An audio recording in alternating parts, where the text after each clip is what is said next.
sex are the toys you were best at, Mr. Hoffman. The harmless ones. Stop her!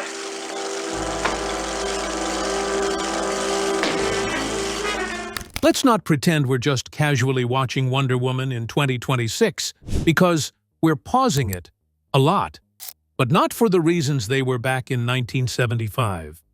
Oh no, we're pausing because we're trying to process what we're seeing. Because the second Lynda Carter shows up, it's like, wait, this is what had everybody in a chokehold back then? Every spin, every pose, every dramatic close-up, studied like it was a final exam. And honestly, the pause button was working overtime, or whatever the 1975 version of pause even was. Because some of these moments, I just want to talk. So today, we're breaking down the 12 most paused scenes. And who, 1975, explain yourself. Scene 1. The bomb defusing scene. Let's kick things off with a scene that had viewers everywhere suddenly very invested in the fate of one particular bomb.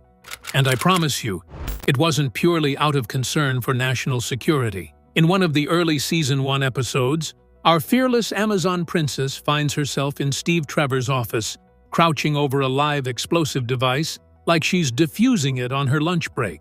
The camera, bless its shameless little heart, lingers lovingly on her calm, utterly unruffled face, that razor-sharp focus, those impossibly high cheekbones, and yes, that breathtaking red and gold bustier that somehow makes defusing a bomb look like the most glamorous activity in Washington, D.C.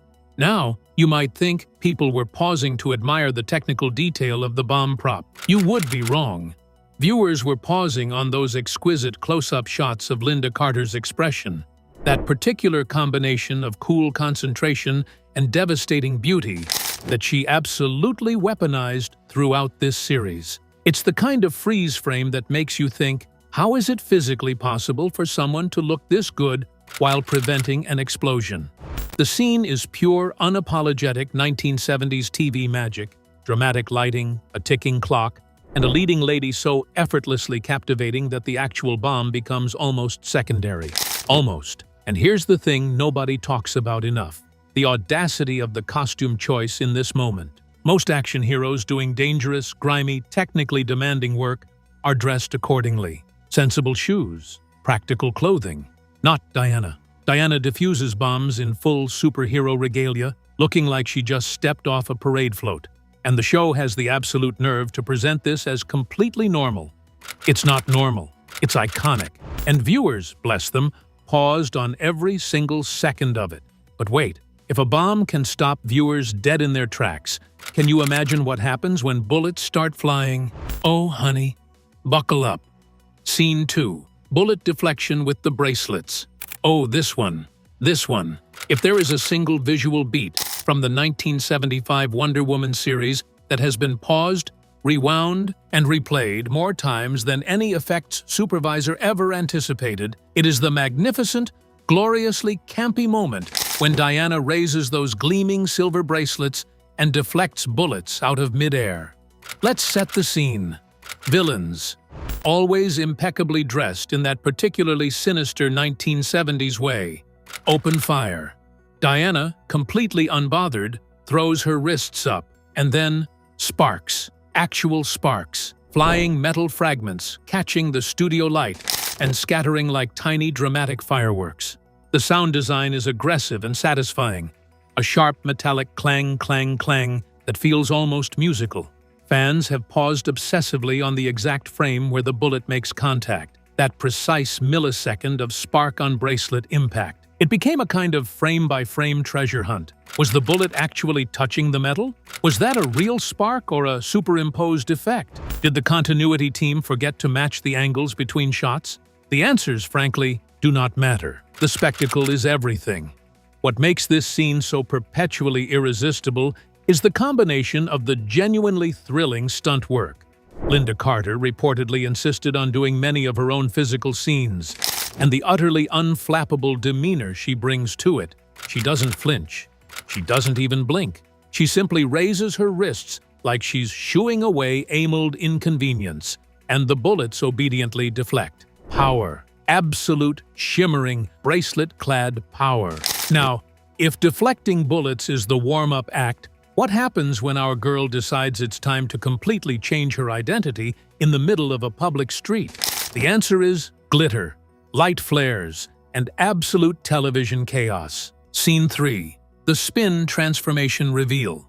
Darlings, we need to talk about the spin. Capital T, capital S. Because no list of paused Wonder Woman moments would even begin to be complete without an extended, breathless examination of the single most beloved transformation sequence in 1970s television history. Here's how it works. Diana Prince, mild-mannered, bespectacled, quietly devastating government secretary, needs to become Wonder Woman in a hurry. So she spins. She simply spins, her conservative dark dress flaring outward, a blinding flash of white light engulfing her completely. And when the light clears, there she is. The tiara. The eagle-crested bustier in gleaming red and gold. The star-spangled shorts. The knee-high red boots. All of it materialized, seemingly from pure electromagnetic will and excellent costuming. The effects team accomplished this through a combination of practical lighting flares, film splicing, and what we can only assume was a significant amount of prayer. And it works. God help us. It absolutely works. The transformation is simultaneously ridiculous and completely, unutterably thrilling. Fans have paused on every single frame of this sequence with forensic intensity. The exact moment the old dress disappears, the precise flash of light that obscures the cut, the first frame in which the tiara becomes visible, floating into position above those iconic dark curls. The instant the boots materialize, as though summoned from a very fashionable dimension. There's something almost hypnotic about it. This ritual transformation performed with such earnest commitment by Lynda Carter that you genuinely believe, for a suspended moment, that a woman just spun herself into a superhero. It is joyful, it is absurd, and it is utterly magnificent. And here's the part that really gets me. If this exact scene aired today, the internet would absolutely lose its mind. People would be breaking it down frame by frame on TikTok, arguing over how the effect was done, posting slow-motion edits, pointing out every tiny continuity slip like it's a forensic investigation. But back then, all you had was your TV, your eyes, and apparently a whole lot of patience. No rewind buttons for most people, no instant replay, just vibes, commitment, and a very determined need to see that spin one more time. What's particularly delicious is how casual the show eventually makes this whole thing feel. By mid-season, Diana is spinning in parking lots, in alleyways, behind parked vans, anywhere she can get a few feet of clearance, and the show just rolls with it. No setup music, no dramatic build, just a quick check that nobody's watching, and then spin, flash, Wonder Woman. As if changing your entire identity via twirl is the most reasonable logistical solution available. And you know what? By the time the series hits its stride, it genuinely feels like it is. That's the particular magic this show had. It committed so completely that you committed right along with it. Speaking of magnificent absurdity, what if we told you the show once made Diana fly in the most visually bewildering aircraft you've ever seen on network television? Yes, we're going there. Scene 4. Diana in the invisible transparent plastic plane. Oh, this scene. This gloriously unhinged scene. Sit down, because we need to appreciate the sheer audacity of what the 1975 Wonder Woman production team attempted to pull off with what was, in reality, a plexiglass cockpit mounted on a soundstage. In the comics, Wonder Woman has an invisible jet, a sleek, impossibly advanced aircraft that is, well, invisible. This is already a conceptually questionable asset for a pilot to operate, but fine. Comics logic. We accept it.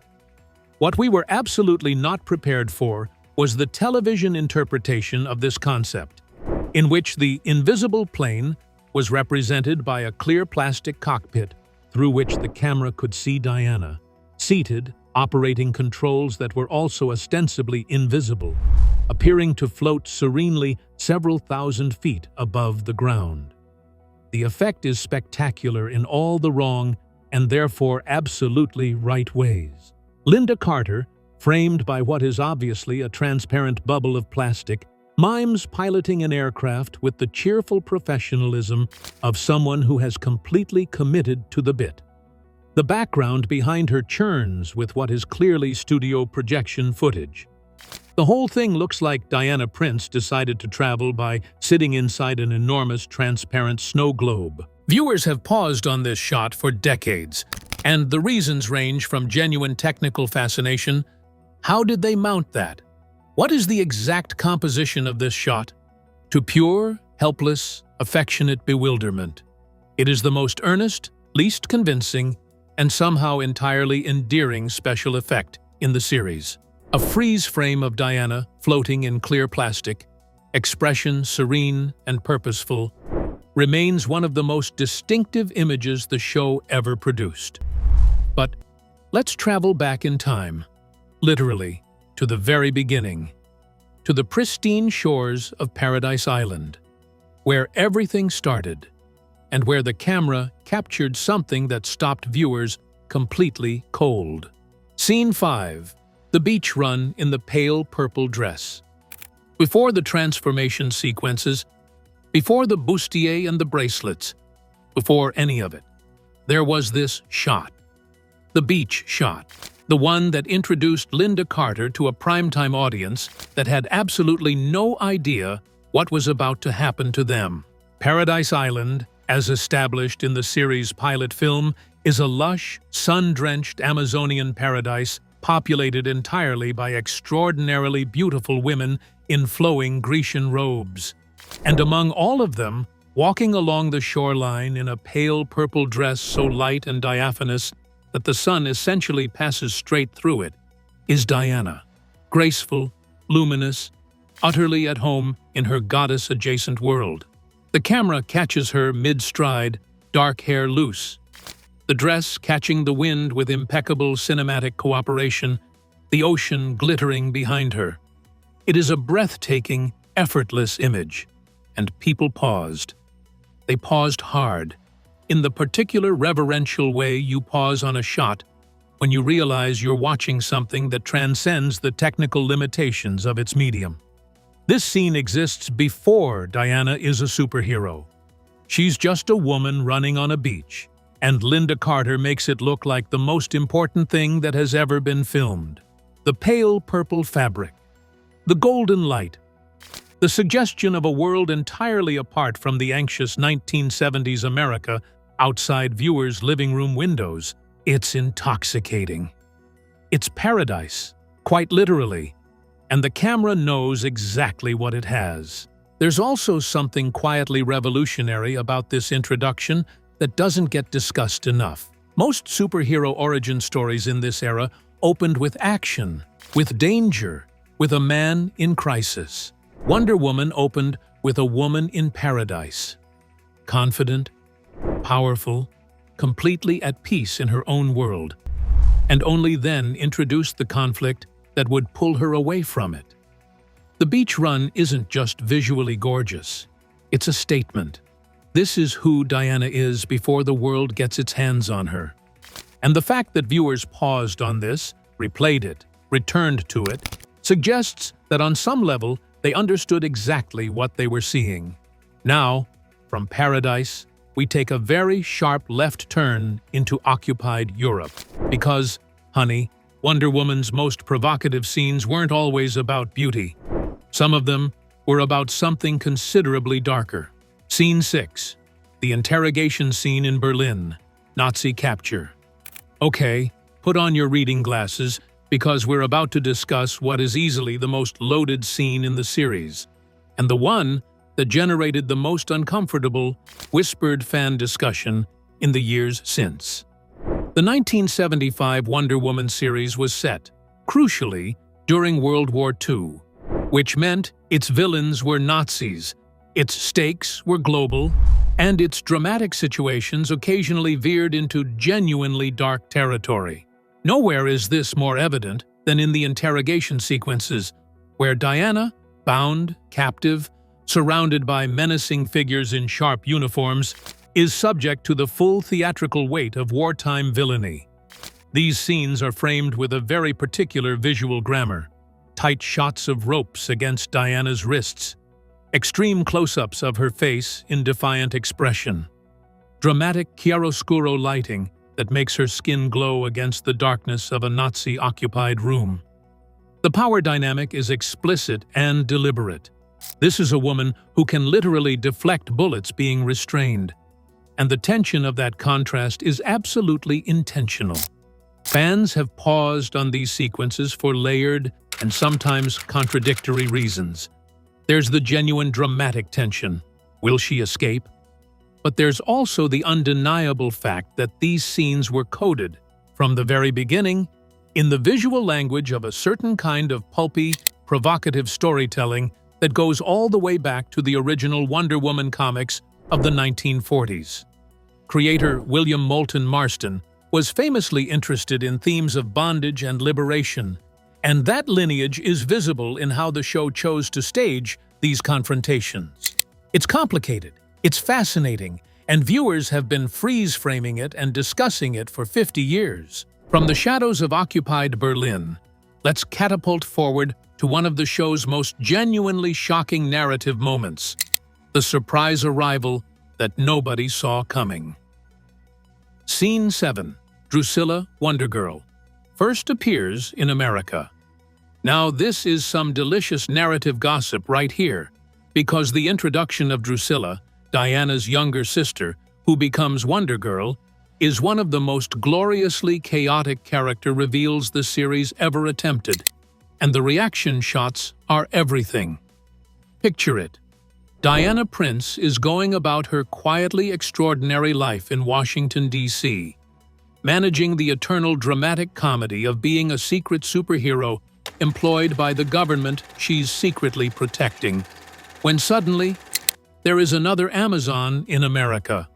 Her younger sister, Drusilla, played with tremendous bubbly energy, has followed Diana across the ocean and arrived in the modern world with all the wide-eyed, overpowered enthusiasm of someone who has absolutely no idea what cars are, but could definitely lift one. The scene where Diana first encounters her sister in America is a masterclass in comic reaction timing. Lynda Carter's barely contained "oh no" expression, that precise mixture of sisterly exasperation and genuine affection, is a freeze frame that fans have cherished and screenshotted and gifted to the internet for decades. It's the face of a woman thinking simultaneously, "I love you, why are you here? And please don't accidentally destroy the Pentagon." Drusilla's arrival also represented a significant narrative shift. Suddenly, the show had 2 Amazons to deploy, 2 transformation sequences to potentially execute, and a family dynamic that added genuine emotional texture to what could have been a fairly one-dimensional hero story. The reveal pause frame, where Diana's expression catches between surprise and adoration, is one of the most re-examined character moments in the series. If sisterly drama is delightful, what about something with a bit more altitude? Because Wonder Woman once dangled from a moving helicopter and the whole world held its breath. Scene 8. Wonder Woman dangling from a helicopter. Let us take a moment, a respectful, slightly breathless moment, to discuss the helicopter scene. Because what we are about to describe is a woman, in a bustier and high boots, gripping the landing skids of a real operational helicopter as it lifts off from the ground, and the show presenting this not as the extraordinary stunt that it clearly was, but as just a Tuesday for Wonder Woman. The technical achievement of this shot is genuinely remarkable. There is no safety harness visible. There is no obvious wire rigging obscuring the composition. There is simply Lynda Carter, or a stunt double in the wider shots, but stay with us, hanging in the air as a helicopter climbs, the sky enormous and vertiginous behind her, her expression suggesting mild inconvenience rather than the completely rational terror that any other human being would be experiencing in this situation. Fans have paused on this sequence with the dedication of structural engineers examining a building they can't quite believe is standing. The scrutiny is partly about the stunt itself. How close to the ground was that helicopter? Is that actually her? How is nobody screaming? And partly about the sheer compositional drama of the image. A superhero, framed against open sky, powerful and wind-battered, and entirely in command of a situation that should be unsurvivable. It remains one of the most audacious physical sequences in 1970s network television, and the pause frame of Diana hanging above the world, looking like she planned it this way, is iconic for very good reason. Let's also spare a thought for whoever was in charge of network standards and liability at ABC during the production of this show, because the helicopter scene alone should have produced several strongly worded memos. The fact that it exists, uncut, unobscured, sitting right there in primetime, says something genuinely wild about the era in which this series was made. 1975 was a different time, a time when you could apparently dangle your lead actress from airborne machinery, broadcast it to millions of households, and have the entire country pause their TVs to stare in open-mouthed admiration. Different time, extraordinary television. From the sky, let's come back to Earth, specifically to a parking lot somewhere in Washington, D.C., where Diana Prince was about to casually do something that should have broken physics entirely. Scene 9. Diana heaving a car with one arm. There is a specific kind of joy that comes from watching a slim, elegant woman in a red costume casually manhandle a full-sized American automobile, and the 1975 Wonder Woman series understood this completely. The car lifting scene, in which Diana either raises the rear of a sedan with one arm or simply steps in front of a charging vehicle and stops it with her body, is one of those moments where the special effects team clearly had a conversation along the lines of, "We can do this practically. Actually, let's just do this practically." And so they did. And it is magnificent. What makes this freeze frame so perpetually satisfying is the extraordinary visual contrast it produces. Lynda Carter, at 5 feet 9 and built like an absolute goddess, but still, unmistakably, a human-shaped person, effortlessly manipulating thousands of pounds of Detroit steel like she's rearranging throw pillows. The proportions are absurd. The physics are nonsense. The shot is electric. Viewers have paused on this moment to examine the mechanics of the effect. Is the car on a platform? Is there a cut? But also simply to sit with the image. Because there is something genuinely thrilling about seeing superhuman strength portrayed with this kind of physical directness. No CGI, no elaborate visual effects layering, just a woman, a car, and the absolute conviction that she can move it. In 1975, this was revolutionary. In retrospect, it remains deeply, unforgettably satisfying. Power over machinery is one thing, but what about power over an animal? Specifically, the kind of animal encounter that had viewers reaching for the pause button for entirely sentimental reasons. Scene 10. Diana versus the giant gorilla, Gargantua. Oh, Gargantua. Oh, you magnificent, misunderstood, reprogrammed gorilla. Come here, let us tell your story. In one of the series' most unexpectedly poignant episodes, Wonder Woman faces off against Gargantua, a giant gorilla who has been captured and reprogrammed by villains to serve as a weapon. This is, on the surface, a fairly straightforward superhero versus monster premise. What the episode actually delivers, however, is something considerably more emotionally complex and strange and wonderful. Rather than fighting Gargantua, which, given that she can stop a car with one arm, she could absolutely do, Diana talks to him. She approaches the enormous, confused, sad-eyed creature with the patient, compassionate energy of someone who recognizes that the monster is not, in fact, a monster. He is a victim. He has been hurt and used, and turned into something he was never meant to be. The close-up shots of Gargantua's face during this sequence, the gorilla suit remarkably expressive, the creature's eyes conveying what can only be described as dawning, heartbreaking recognition, are some of the most paused frames in the entire series. Not for any of the reasons that usually prompt viewers to reach for the pause button, but for a completely different reason. This show made us feel things about a guy in a gorilla suit, and we want to sit with that. The tender interaction between Diana and Gargantua, the almost childlike quality of their exchange, the way she refuses to treat him as an enemy, it's genuinely moving. And the freeze frames from this sequence circulate online not as curiosities, but as reminders that this show, beneath all its fabulous campiness, had a genuine, beating heart. But not every paused moment is about power or spectacle or poignant gorillas. Some of them are about something much quieter, the electric, agonizing, will-they-won't-they tension between two people in a softly lit room. Scene 11. Romantic Scenes with Steve Trevor. Let's gossip about the romance, because the Diana and Steve dynamic is a gift, and it has been giving continuously since 1975. Lyle Waggoner, as Steve Trevor, is, bless him, the quintessential 1970s television heartthrob, square-jawed, honorable, radiantly unaware that his mild-mannered secretary, Diana Prince, is the same woman who keeps saving his life in a sequined costume. This dramatic irony is the engine of the entire series' romantic tension, and the show milks it with tremendous skill and absolutely zero shame. The romantic scenes between Diana and Steve, soft-lit office encounters, apartment, late nights, moments of near revelation that are always deliciously, frustratingly interrupted, are paused for a very specific reason: Lynda Carter's face. Specifically, the extraordinarily layered thing she does with her expression in these scenes, where Diana's longing for Steve is visible in every carefully controlled micro-expression, filtered through the bittersweet knowledge that she cannot simply tell him the truth.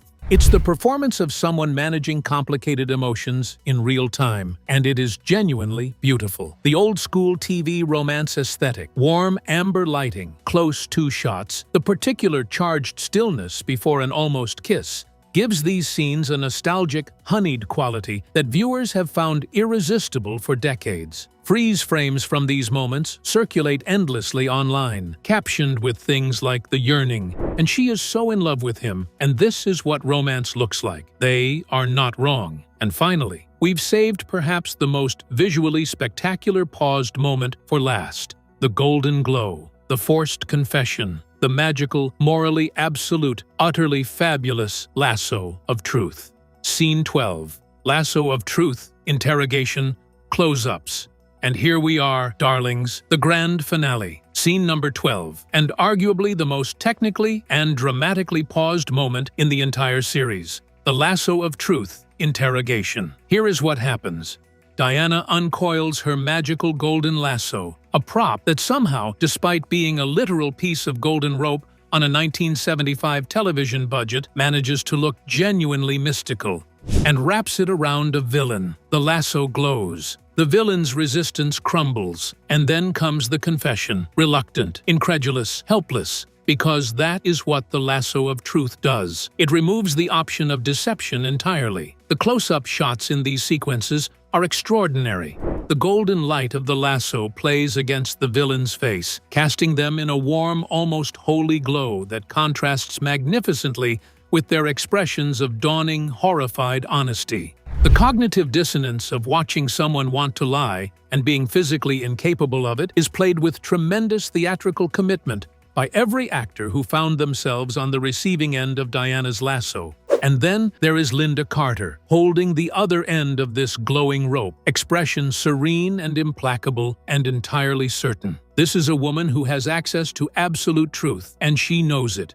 And she will wait for as long as necessary while the universe delivers it to her. It is a fundamentally power-affirming image, not the power of strength or speed, but the power of knowing, of refusing to accept dishonesty, of holding the world to a higher standard. Fans have paused on the exact frame where the lasso's glow is at its peak, that technicolor golden shimmer, slightly oversaturated and therefore perfect. And on the villain's face, at the precise moment, their defenses collapse. They've paused on Diana's expression, patient, inevitable, almost gentle. They've paused on the composition of the shot, golden rope, golden light, dark room, truth arriving. It is, in every sense, the most concentrated distillation of what the 1975 Wonder Woman series was actually about. Not just the action, not just the spectacle, but the idea, radical in 1975, arguably still radical today, that a woman could be the one holding the rope, the one demanding the truth, the one who would not look away. So there you have it. Gorgeous people. The 12 most paused, most replayed, most breathlessly freeze-framed moments from the 1975 Wonder Woman series. 50 years later, this show is still being watched with the remote control held at the ready, still being paused and studied and felt, still producing freeze frames that people share and caption and return to like old friends. And what's remarkable, truly remarkable, is that every single scene on this list is paused for a completely different reason. Some for spectacle, some for technical fascination, some for sheer campy bewilderment, some for genuine emotional resonance, and, yes, to some for reasons that people in 1975 living rooms were very much keeping to themselves. That range, from the profound to the ridiculous to the secretly scandalous, is exactly what made this series so extraordinary. It was not a one-note show. It was a full symphony. And Lynda Carter was conducting every single moment of it. And at the center of all of it, every paused scene, every replayed moment, every frame that made someone catch their breath and reach for the button, is Lynda Carter. Effortless, electric, utterly committed, and so completely, devastatingly present in every single shot that the camera simply couldn't help itself. Neither could we. And honestly, the funniest part? Somewhere out there, I just know there are people who watched this in 1975, swore they were just enjoying a wholesome superhero show, and were absolutely working overtime trying to catch certain moments like it was their full-time job. Meanwhile, here we are decades later, with crystal-clear screens and unlimited rewinds, doing the exact same thing, just with a lot more self-awareness. If you loved this video, hit that like button, subscribe for more pop culture deep dives, and drop a comment telling us which scene you've paused the most, because we know you have one. See you next time.